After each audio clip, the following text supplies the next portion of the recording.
এনসিপির আহ্বায়ক এবং 11 দলীয় জোটের প্রার্থী নাহিদ ইসলাম তিনি কিন্তু তার ভোটটি প্রদান করে এই মুহূর্তে আমরা লক্ষ্য করতে পারছি নাহিদ ইসলাম তার যে ভোট সেই ভোটটি দিয়ে তিনি নিচেই যাচ্ছেন এবং সেই জায়গাটিতে গিয়েই আসলে ভোটের সার্বিক পরিস্থিতি যেহেতু এই ত্রয়োদশ জাতীয় সংসদ নির্বাচন এবং গণভোট নিয়ে বিভিন্ন জল্পনা কল্পনার সৃষ্টি হয়েছে এবং 11 তারিখ রাত সোশ্যাল মিডিয়ায় নানা গুজবও কিন্তু আমরা আসলে লক্ষ্য করতে পেরেছি। সবশেষ আজ সকালে সুষ্ঠু সুন্দরভাবেই আসলে ভোট শুরু হয়েছে এমনটি বলছেন ভোটাররা।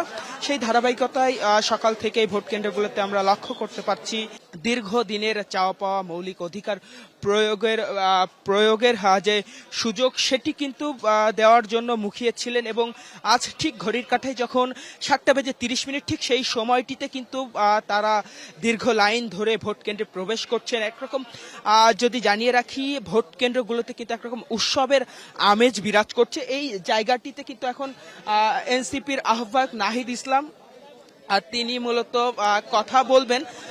একটু আমরা তার সঙ্গে আসলে একটু কথা বলার চেষ্টা করব। নাহিদ হয়তো এখানেই কথা বলবেন।